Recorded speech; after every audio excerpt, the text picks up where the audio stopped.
I'm Debbie Georgatos. Welcome to my show, America, Can We Talk? Today, we're going to talk about Bunni helps Hamas but boycotts AIPAC.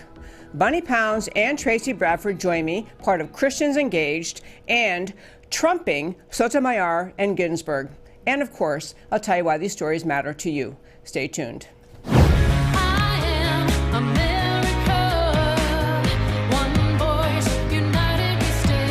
Debbie Georgatos, host of America Can We Talk, is an author, attorney, and political analyst whose mission is to inspire the American political conversation about preserving liberty in the best country on earth. And hello again and welcome to America Can We Talk and to today's First Five. I'm Debbie Georgatos.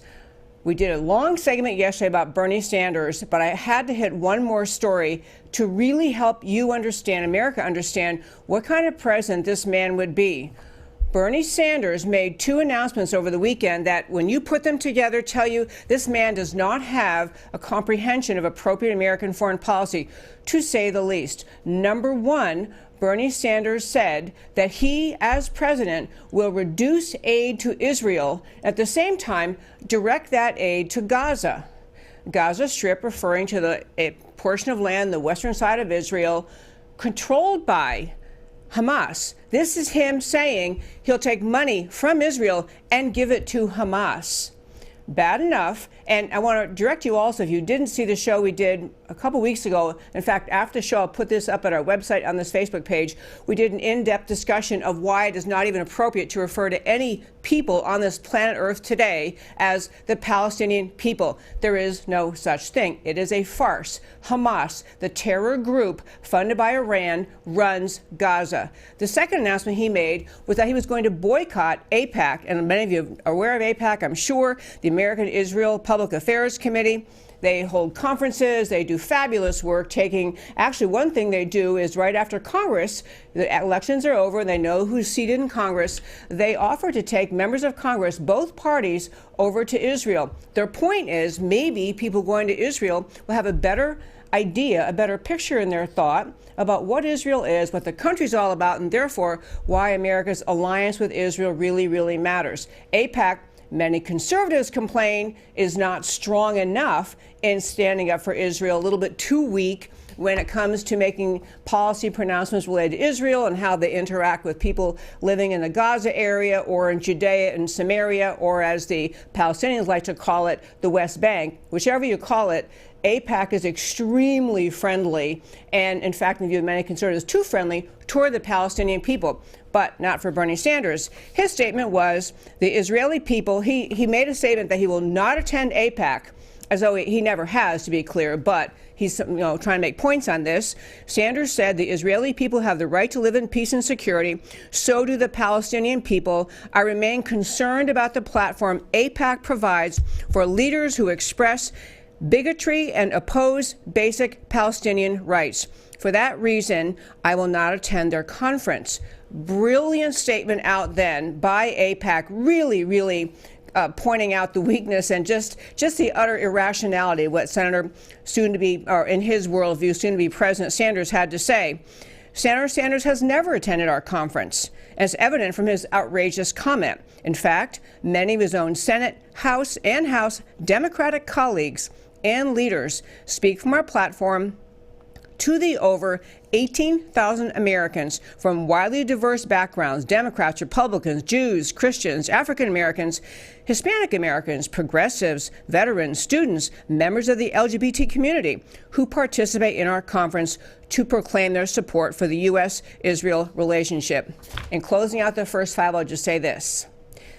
If everything else I told you about Bernie Sanders yesterday did not convince you that this man should never step foot in the Oval Office, hopefully this will. He is a danger to America's interests in the Middle East. He is a danger to the country of Israel. He is a danger to those who want to find some solution with respect to the Middle East crisis, and especially the ongoing Middle East tension, especially when you consider that President Trump has really showed the hand, or revealed to the world, that the Palestinian people, whether you want to call them the Palestinians, Hamas, the Palestinian Authority, whatever you want to label them, President Trump and his Middle East plan offered them the ability to pretty much have everything they ever said they wanted, plus billions of dollars of aid if they would just come to agreement with Israel for peace. The Palestinians, Hamas, the Palestinian Authority, none of those people, none of those groups want peace with Israel. The only peace they will accept includes the destruction of the country of Israel and the killing of all the Jews who live there. They do not want peace. They want to destroy Israel. But Bernie Sanders apparently has still not figured this out. That, my friends, is today's First Five.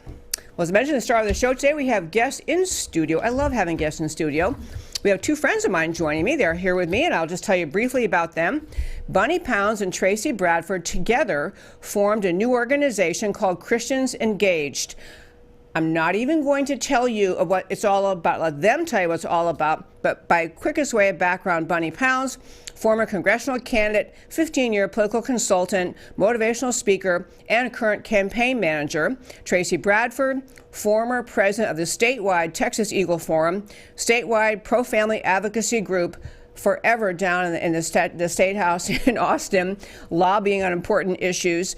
She's also former prayer leader and organizer for Promise Keepers. So with that, welcome.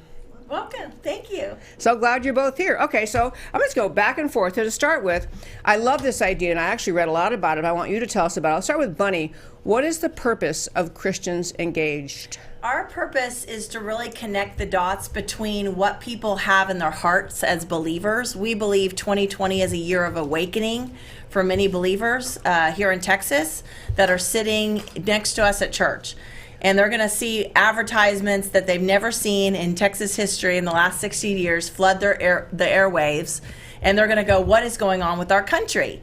At that point, we want to connect the dots to not just motivate people, but to empower them and educate them to do what's already in their heart, which for us, that starts with 3 points. We're calling the Church of Texas to pray. Pray for our nation, to pray for our elected officials, pray for our government leaders. Romans 13 talks about we need to pray for those in authority for us, that we would have peace in our land, in our life. We're calling the church to vote in every election, not just general elections, but every election, to let their voice be heard. And we're asking the church to engage their hearts somewhere in the culture, whatever God leads them to do, and we want to help connect them to that. So our heart is to not just, again, motivate them, but now educate them on biblical values and help connect them with the empowerment and the reminders they need to create good habits to save America. So connect the biblical values with their political activity, political activism. Yep. Okay, that's actually wonderful. I want to turn Trayce. I don't know if you know the numbers off the top of your head. I tried to look this morning about what is the percentage or number of Christians who are active in their faith, but don't vote at all, or they aren't even registered to vote. Do you have any idea what those numbers are? I know the breakdown. I'm not remember. What's the total number of Christians that we assume? Of evangelical Christians, are like 50% of them are not even registered to vote. Okay, that's what I want to get at. So it keeps going down from there. Yeah. Not just that they're not registered, but then the ones that are, only half of them vote, and now they're saying of that, only half of those vote biblical values. So So they either don't register, or they register and don't vote, or they vote and they don't really connect what they believe in on Sunday morning with how they vote. Yeah. Mm-hmm. Okay, so I saw that Ted Cruz at one point was making the point roughly half of born-again Christians aren't voting. And this was a big conversation in 2016. Mm-hmm. Why? Why would you be responsible enough to attend church, to commit to your faith, to probably bring your family to church, but not vote? What is the reason that, in your discussions, are you encountering why people don't vote? Actually, because this is something that we've really been passionate about for a long time, is getting people active, which would include voting. So it did always interest me. So when you would run into even friends who were strong believers, smart, engaged people in other areas of life, they just don't feel like, one, their voice matters, that, it's not going to make a big difference if I take the time out to go do that. They don't think they have the time, which if they realize how much impact these elections have on their daily life, especially local elections, I think it would motivate them more to take action. But I think a lot of it just has to do with when they talk about it, they don't know who to vote for, and they don't want to make a mistake, so they just, it's not going to really make a difference. And these, like I said, these are people that are very engaged in their church. These are very engaged in their schools, whatever. But when it comes to voting, it's almost like, maybe you found this, but it's almost like, well, that's what you do. You do that. You take care of that. We keep Jesus in the four walls of our church, and it's almost like checking Jesus off at the 100-foot line before you go into the polling place. Our Christians, we are supposed to have the Holy Spirit with us everywhere. And so that includes every area of life, whether it's, the media we watch, our entertainment, our business, our family, and even what we do in civic government. I think one point you're both really making about people not being sure how to vote. I don't really have any friends who aren't politically engaged. It's a terrible thing to say. Like, everybody I hang out with is pretty darn active. So the idea that there are people out there who just don't even know what's happening to our country, to our state, to their schools, to their communities, or they don't connect with the problems they see with the power of government to fix them, or whether the government's actually creating those problems. That's just staggering. And that's a brilliant idea you have of trying to connect people who they do care and they do want their city, their community, their state, everything to be safe and to have justice that really means justice. But if they feel ignorant, it'd be like if I were asked to join the math club. I just can't do that. I'm not going to join the math club because I would be a bad member. So that's how some people feel, I guess, about voting. That's just staggering. So what is so I love your mission. I actually have pray, vote, and engage. I want to talk about your piece in a moment about engage, and you wrote a bit about the depth, what it means to engage. But how do you, I know you've been talking to groups. Tell me who you've been talking to. Yeah, we are doing church presentations. We're a Christian, nonprofit, nonpartisan 501c3. So pastors are inviting us in to do their Sunday morning service, having a speaker, whether that's Congressman Michael Cloud or me or Tracy or someone else. And then we're doing panels so that they can see themselves on stage talking about prayer, voting, and engagement, and what our biblical mandate is as believers, as it involves our culture. So we're doing those kind of services. At the end of the service, we're asking people to take our pledge. The pledge is simply pray for 5 minutes a week for your nation, something outside yourself. Vote in every election, and we'll help you. We'll remind you. We'll get you the information you need to make those choices. We'll educate you on what the Bible has to say about the issues that we're voting on, and then engage your heart somewhere. Don't just sit and binge watch on Netflix, but do something for your nation. And that could be anything from the pro-life movement to human trafficking to adopting a candidate we'll walk beside and help you, connect you to whatever God's put in your heart. But you're kind of giving almost a welcoming avenue to get out of their their separation from political We're the activity. on-ramp. Yeah, the on-ramp to the church. Term. Yes. So at the end of the day, we're trying to create habits in our life. Yeah. If you just prayed for your nation and you voted in every election, you're now in the top 2% of all Texans. Let that sink in. That's a terrible thing you said. It's a reality. And if we can build a habit in people's lives by reminding them, okay, now there's something in your heart that wants to be faithful to this, but let us remind you and get you the information you need to do what's in your heart to do. We believe we can create patterns within the evangelical church or the church at large, whether that's Protestant or Catholic, to do what is really in their heart to do.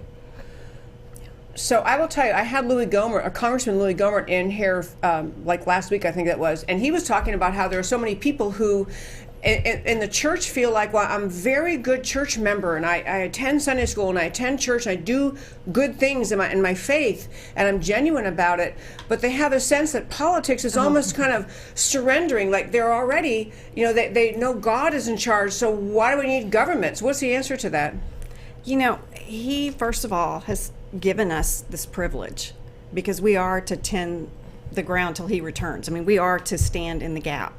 And one of the things that I see, and we saw it right away, was some comments were, oh my gosh, keep politics out of, keep Christians and your Christianity out of politics. And if you're saying that, then you don't really understand Christianity, because my faith My belief in Christ transforms me. It is what I receive that transforms me. I can't take that out of me, go vote, and then put it back in. Right. It's part of changing everything I do, including being involved in the government. It is a gift and a privilege. I look at it like the talents, and we're given those talents, and look at the people who went ahead and got involved and went and took the chance, and then the one that buried the talent. He wasn't real happy with that guy.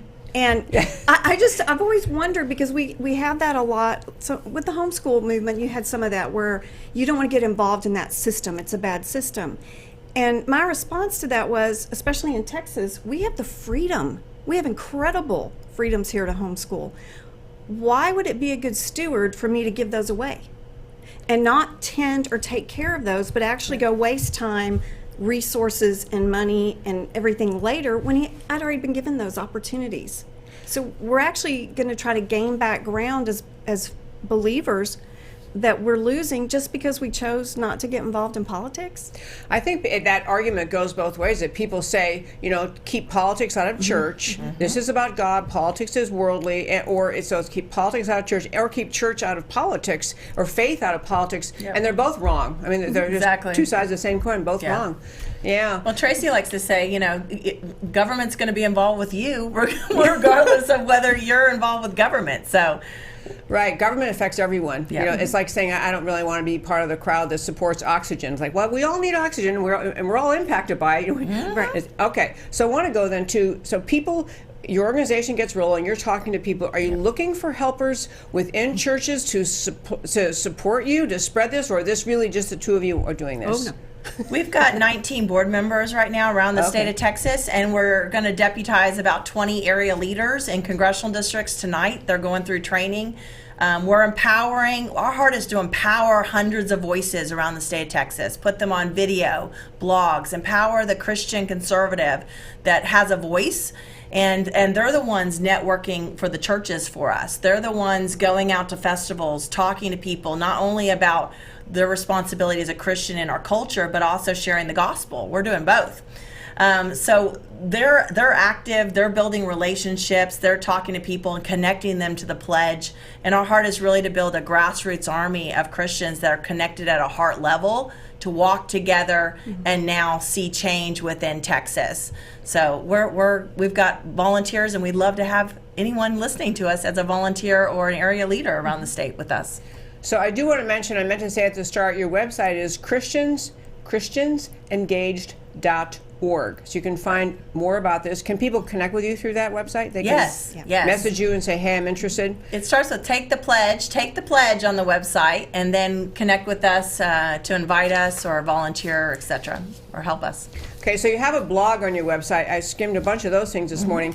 Tracy, you had a piece that we wrote near the beginning of this year that was on the concept of engage. And as I was reading about it, I use a different word, but I talk in a show about the idea of when you embrace an idea, it's different than when you just know about it and you can recount it, but you embrace it. Yeah, I'm with this. But talk about what because you have engage as one of your final of the three things: pray, vote, and engage. What's that meant? What that means to you? I think it's very similar to what you're saying. It's ownership. And when people take ownership, they're not going to walk away. We hope they'll step further in. And what I loved when Bunni sat down with me and showed me this idea, I loved the simple tool.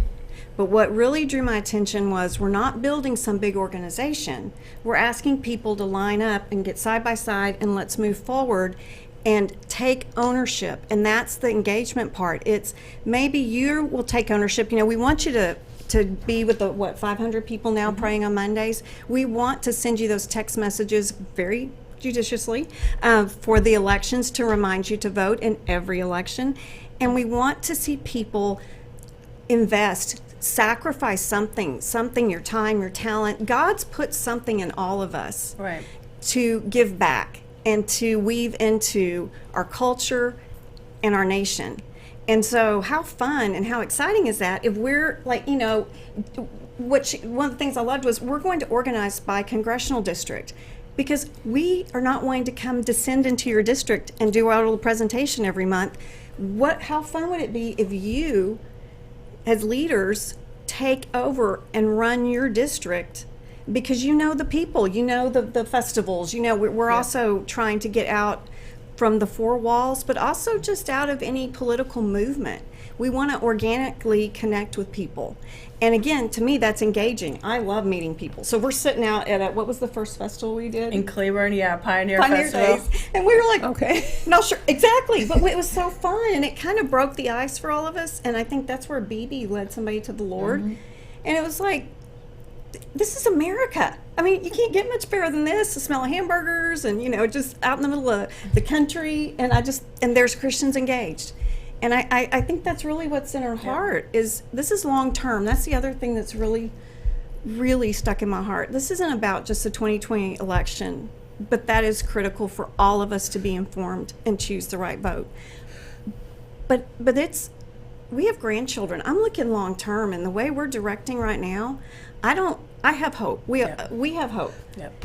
You know, one thing you reminded me of about this concept of not having this, you know, wall of separation, that church here, life here, politics here, but it's just life. And your faith brings you certain things, and your political beliefs, or your what you care about in the community. I was thinking of someone we all know, who's Rafael Cruz, who's been on the show, but he's the dad of Ted Cruz. But he loves, in some of the stories when he's giving speeches, reminding people that way back in the founding of America, when we were having a discussion, a battle about do we dare stand up against King George and demand our freedom, that there were, and he got a name for the regiment, but it was pastors who would preach on Sunday. Yeah. Sorry, Black Robe Regiment. Yeah, Black Robe Regiment. Preach on Sunday. They wore black robes, not wherever they were. But then they're done, robes off, and off to battle because it was doing the same thing in a different venue. It was speaking up for God-given rights to liberty, that they preached on Sunday and then they went out and fought for it too. I love that wholeness, that idea. Okay, Bunny, I want to ask you, I saw online that you went to the prayer breakfast. Yes. So do you think, in Washington, so do you think that because this movement you're describing, I know you're on fire in Texas or in 2020, and heaven knows Texas is a battleground, but in what you do this year in Texas could ultimately be replicated in other states. You kind of figure out how it works and what structure is needed. Yeah. But in the prayer breakfast, did you get to feel a sense of urgency of people who are committed to Christianity about our country and the future of our country? I mean, absolutely. There's again, I feel like the worse it gets from a biblical point of view, you know, people keep going away from biblical values, and, you know, sin's sitting at our door, right? Looking at us in the face. The more that happens, the more people that are walking with God, who should have discernment and wisdom and knowledge, start awakening, going, something's not right. And so they're going, there's something in us, because it's the Holy Spirit that's directing us to make that right. We're supposed to be the hands and feet of Jesus. We're supposed to be the light and salt of the earth. So there's a connection happening, and what we're doing is now connecting people. So when Rafael Cruz goes into and speaks a message, he could bring our tool in and connect people to pray, vote, and engage, and there's now accountability in their life, and there's information that they're getting for years to come. And that's the beauty of what we're doing. We're not just motivating them, but we're now connecting them to a system that will then give them the information they need, connect the dots to biblical values, and then turn them out to vote. And I believe that could be duplicated anywhere. Absolutely. Well, your concept of engage, I'm going to kind of wrap up with this thought. You know, I know many people can be upset about the direction of the country, a new law that was passed, the direction of the state, but they feel like, okay, so I'm going to sit home at the dinner table and complain to my husband and kids, or my, whoever, about how bad it is. Yeah.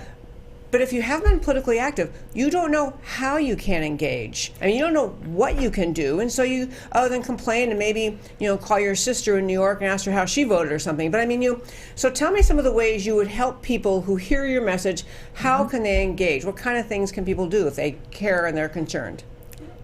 One of the things I'm really excited about is the engage piece, because if you look at our board members, the background is so varied in the areas we've all worked in, and little did we know, this is what I feel personally, is we've been vetting all these different groups, all these different people, all these different areas. So when we come across somebody and people come in, they fill out the form on the website and they check off what they're interested in. We don't have to go, well, we'll get back to you. We can go, oh, here is a couple of places we know you can plug in or make that connection, because it's just, whether it's, life, even things that have to do with fiscal issues, the fighting human trafficking, there's religious liberties. It's just amazing to me, all the areas that are represented in this this group of board members, but also the area leaders. Yeah. So last night we had a man who was frustrated there was no voting guide for the municipality, and so afterwards we're talking, we're like, why don't you start one? Why don't you start this project? And we'll help you to write a voting guide for the municipal election in his city. And then we can use it for, use that as a model. And his wife leans out when they're walking away. She leans back. She goes, "He'll be perfect for this." We just have to give people permission to do what's in their heart to do. They just feel like they need hey, you can do it. Let's go. Let's go. Yeah. Let's do this together. But really what we're doing is connecting people to the place of prayer. Yeah. Because if we start, everything begins and ends with prayer. If we're not taking our burdens to the Lord, to the place where Jesus is calling us to, connect with him in the place of intercession, then it's never going to move from our head to our heart. And we believe that when we pray for the needs in our city, or we pray for our nation, all of a sudden now we feel a burden, we feel the heart of God for that, and we now have to participate. There's now a calling on our life now to do something, and in that we're now moving to the next place. And then people are going, what do I do? Well, you show up and build a habit of voting. Yep. You have discernment, ask God for discernment of who to vote for people that believe in biblical values, and then start connecting wherever you feel led to. That could be making adoption cool. That could be working with families. That could be everything we've talked about. It could be 100 different things. Yeah, you both have mentioned human trafficking. That has been so much in the news, and every time you see the stories, the raw numbers, the individual young girls' lives so deeply damaged. And honestly, these people who kind of look like you might see them at the grocery store and they seem like normal people, they're involved in it in some way. The idea of just, it's an awful thing, and that, among many things, ought to be in the hearts of everyone. This is, we cannot, as a society, kind of leave it to the police. I'm sure they'll figure it out. To be engaged individually is a fabulous thing. So, again, your website is Christians Engage. You said you're a 501c3. ChristiansEngage.org. Take the pledge. To pray, vote, and engage. Join this movement of Christians that are going to be faithful and build a habit of doing those three things. And you can help us donate, volunteer, help us create a movement across Texas that we believe will change America. And on that note, Bunny Pounds and Trayce Bradford, thank you so much for coming in. Thank you, Debbie. Very we fun. so Thank appreciate you so much. It's great. Oh my gosh. So, people, I'm always urging you to donate to different things, candidates, elected officials, organizations. This is one of those donations that isn't just to a person, but it's to a cause that will spread and spread. So thank you again, both of you, so very much.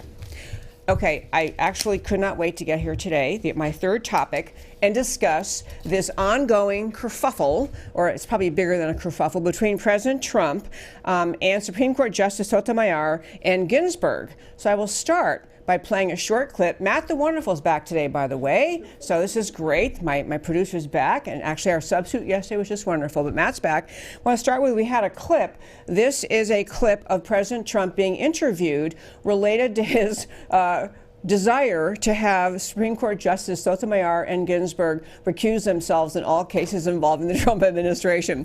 Hey, a guy can dream. Anyway, go ahead. I always thought that, frankly, that Justice Ginsburg should do it because she went wild during the campaign when I was running. I don't know who she was for. Perhaps she was for Hillary Clinton, if you can believe it. But she said some things that were obviously very inappropriate. She later sort of apologized. I wouldn't say it was an apology, but she sort of apologized.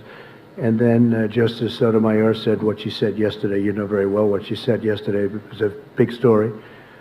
And I just don't know how they can not recuse themselves for anything having to do with Trump or Trump-related. But I think what she did say is she's trying to shame, the way I look at it, he's trying to shame people with perhaps a different view into voting her way. And that's so inappropriate. So let's see what happens. We have things, whether or not they recuse themselves, both. I mean, look, Justice Ginsburg, during my campaign, I protested at the time. She apologized in a very minor form. And what Justice Sotomayor said yesterday was really highly inappropriate.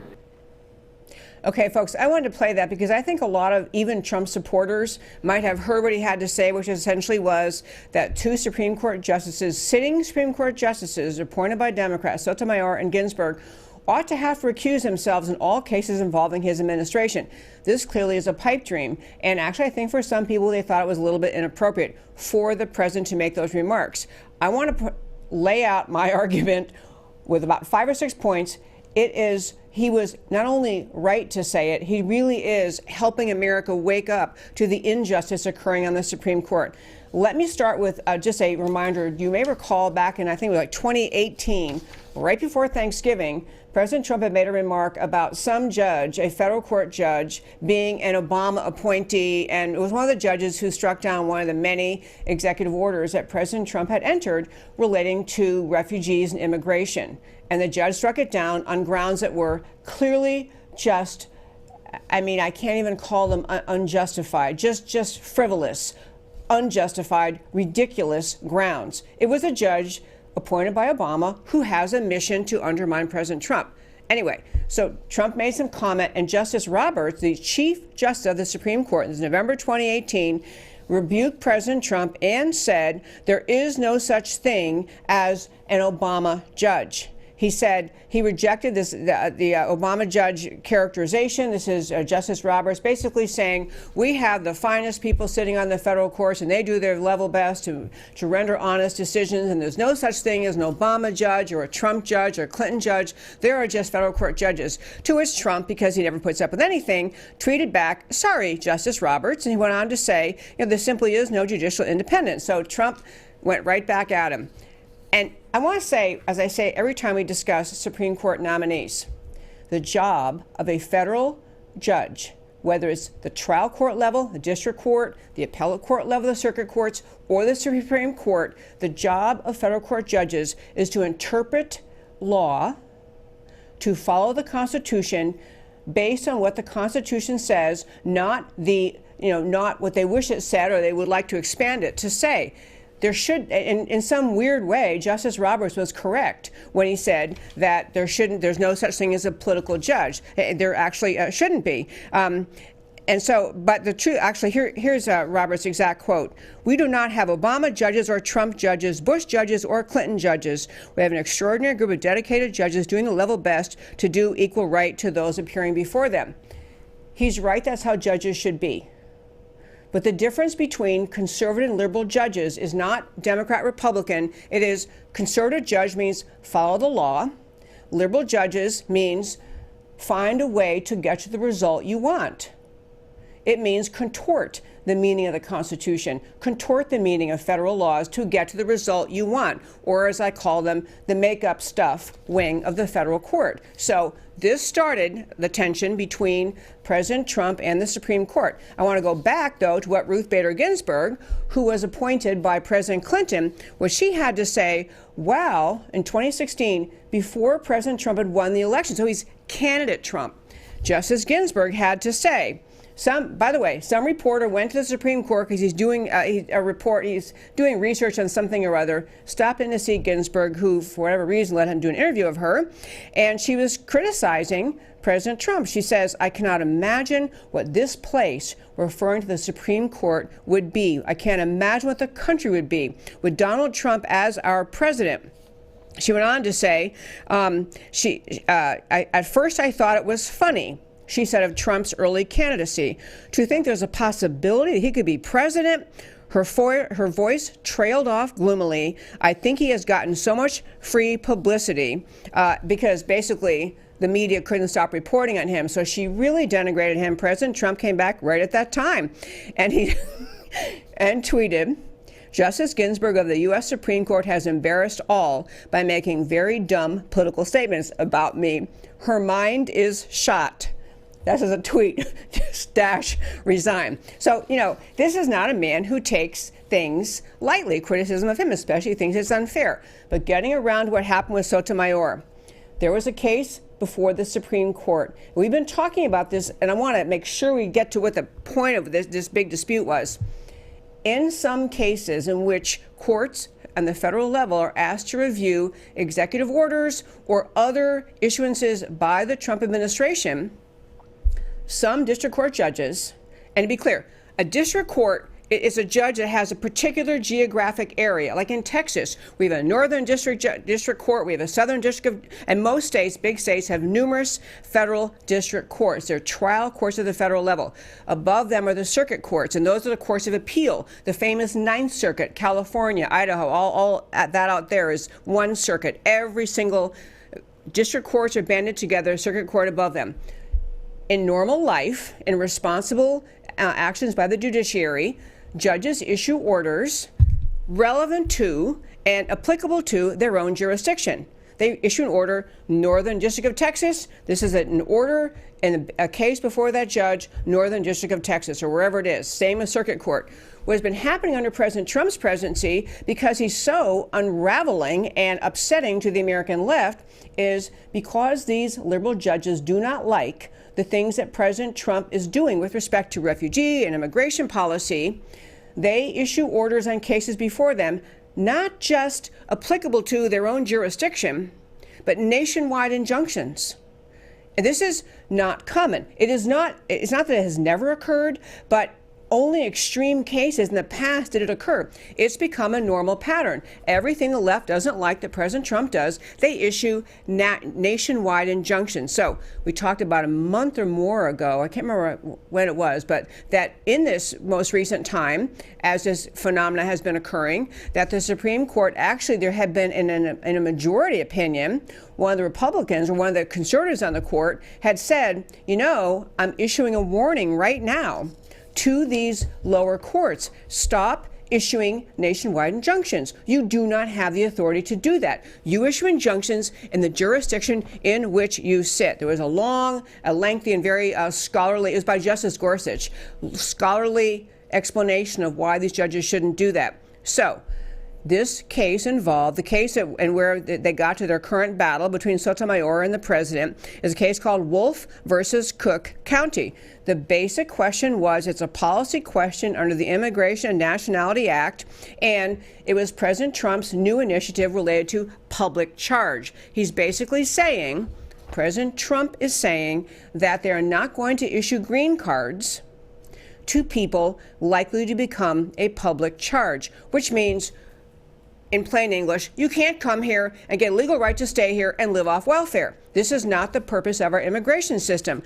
This public charge, and we've talked about this before, it is very common in Western civilization countries, probably, and in the countries that have any affluence.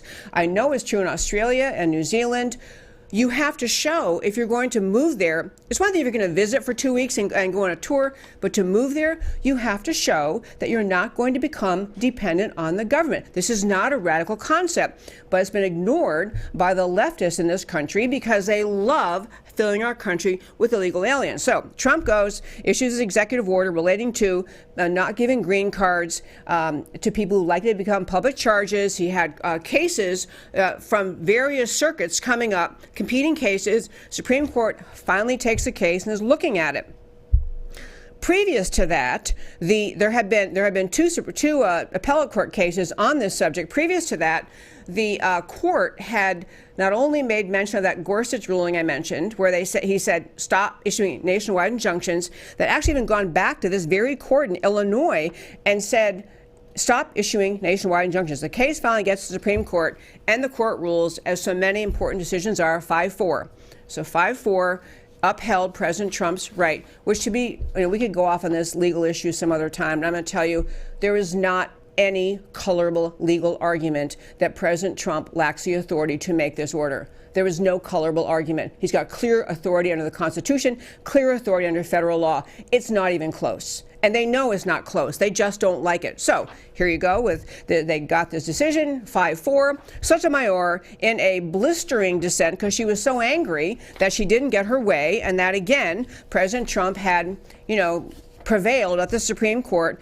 In her dissent, she used very harsh language criticizing not only the outcome of the case, and she basically was saying all the factors they should have considered. This is a great case for we should have just let the injunctions stay in place. There was no reason to strike down the nationwide injunctions. But she went on to question the integrity of the majority of the court. She questioned the integrity of the judges appointed, the 5 other members on the Supreme Court who voted to uphold President Trump, questioned their integrity, questioned their motive, basically accused them of just doing Trump's bidding at the court. And she said, she refers to the decision by the majority. The government has treated this exceptional mechanism as a new norm. She actually used the expression, and I will tell you, when you read about these cases, I got to do a digression here. When you read about these cases, you'll see some people criticizing the Trump order as intending to keep out all poor migrants from coming to America. Okay, that's one way to spin it. And it's in some ways true that the point of his order is to say we don't have immigration policy intended to bring the world's poor people to America to put them on our welfare system. That's why he has the order. But it can be spun to sound as though it's a harsh order. The simple fact is, unless we're going to bring in all the world's poor and let them come here and then live off our welfare system funded by the taxpayers, we have to have lines, we have to have rules. But the real thing Sotomayor did was she was baiting and insulting the integrity of the majority of the Supreme Court. And this is what led President Trump to say what he said. To say, as a matter of fact, if you are so hateful of me, and he's referring back to Ginsburg, who I told you about earlier in her comments in 2016, and you are so hateful of, you're criticizing the majority because they dared to agree with the president, you're not really an unbiased judge. You're just not. And if you can't be unbiased, you're supposed to recuse yourself. They shouldn't take the president pointing it out. Now, they can ignore him. They will ignore him. They're not going to recuse themselves. But the reason I like that President Trump spoke up is because I think he gave some cover to the majority on the court. He gave them some cover. He gave them some defense. And, it's really funny because you could be in the defense on the majority in the Supreme Court. The majority opinion could have said, and why in the world do we have these 4 people in the dissent once again knocking President Trump, once again disagreeing with him, once again striking down everything he does?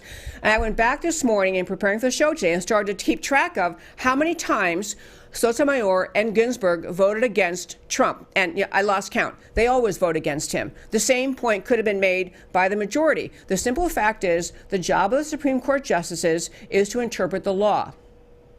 It is to follow the law. It is to render their opinions based on what they think the law is. Now, maybe Sotomayor, if you gave her truth serum and forced her to say, reveal her deepest heart, she would say, I'm the one following the law. I'm doing what's right. That injunction should have remained in place. She may think she's right. Not saying I think I know she's evil in her heart, but she has been on the Supreme Court. She was appointed by Obama. She's been a part of the leftist agenda to contort the meaning of the Constitution, to expand the power of the federal government, to enable the massive growth in our immigration system. She's been part of that effort and played her role on the Supreme Court. She has no right to complain because actually there's now a majority willing to enforce the law. And one more justification related to President Trump and his willing to be more critical, more assertive about what happens at the Supreme Court. In his 3 years serving as our president, he has been under constant investigation, his entire administration under investigation, facts coming to light that he was, as he pointed out, turns out that Obama's spying on me. Obama was spying on him. The Obama administration did go through the FISA court to get warrants to spy on Trump affiliates. This guy has been mistreated, lied to by the FBI. He has been the subject of unfair treatment by the FISA courts, granting warrants 4 different times with no justification whatsoever to spy on his team. And now we all know this because we've seen the Inspector General report. The public is aware there was no basis whatsoever for the entire dossier was a fraud. The dossier, the basis of getting those warrants. And here you look at the federal court system. The FISA court judges are appointed by, if I were speaking in person, I'd say raise your hand. The FISA court judges are appointed by Supreme Court Justice Roberts. He appoints them all. And he's sitting there silent as the public has become aware that the FISA court completely permitted and made possible the entire spying on the Trump campaign from the beginning. The FISA court judges, beyond some very mild rebuke of, well, you know, this sure does, you guys shouldn't have done this, nothing's happening to them. There's no justice being brought to them. There's no justice being brought to President Trump by the FISA court judges, by the Supreme Court Justice Roberts, who should be saying, what in the world happened? All of you are suspended until we figure this out. There is nothing coming from the FISA courts demanding any kind of justice with respect to all the people, the FBI and the DOJ, who lied to them in the FISA court process. And President Trump is just supposed to sit there and take it? I don't think so. This is part of his ongoing and very justified outrage at the treatment he has received at the hands of our federal judiciary. And I have more to say, but we're almost out of time. So what I'd like to do at the end of every show is I'd like to share with you why the things we talked about today matter to you. To start with, we have our Bernie helps Hamas. That seems like 2 hours ago. Bernie helps Hamas and boycotts AIPAC. Bernie Sanders called AIPAC bigoted, refuses to address the group. I don't think they're worried about that. Favors cuts in the military aid to Israel and redirecting U.S. money to Hamas-controlled Gaza. Ignores the reality proven by the Trump peace plan that Palestinians will reject any peace plan that allows Israel to continue to exist. He ignores that the destruction of Israel, not peace with Israel, is the Gaza, West Bank, Palestinian, Hamas, Palestinian Authority agenda. This is pure anti-Semitism, and yes, I know Bernie Sanders is Jewish. He's still anti-Semitic. Dressed up in camouflage in the language of leftist politics, anti-Semitism is being mainstreamed in American politics by Bernie Sanders. Sanders is truly a dangerous ideologue. Reject Sanders and anti-Semitism overwhelmingly in November of 2020. And Trumping, isn't that a clever name I thought up? Trumping Ginsburg and Sotomayor and why it matters. American patriots prefer to see and should expect the judiciary to be dignified and honest. But some of the judiciary have not behaved with integrity in the Trump years. Trump's executive orders on immigration routinely enjoined nationwide by Obama-appointed judges and later overturned by the Supreme Court because the executive orders are clearly lawful and authorized. FISA judges plainly lied to the DOJ and the FBI in order to frame Trump. Lied to by the DOJ and the FBI in order to frame Trump. But those judges have done nothing publicly to disbar or discipline the offending lawyers. Chief Justice Roberts claimed that there is no political bias in the judiciary, ignores reality many can see. There should not be political bias, but there's a big distinction between follow the Constitution and law judges versus the make step up to get the result we want wing of the judiciary. Ginsburg publicly discredited Trump during the 2016 campaign. Sotomayor publicly scolded fellow Supreme Court justices as biased for Trump. Trump is right to call out Ginsburg and Sotomayor by their own words and actions. They are not impartial. And that, my friends, is America Can We Talk for today. Please tune in every Monday through Thursday, 3 p.m. Central Time, where I always talk truth about America because America matters. I'll talk to you next time.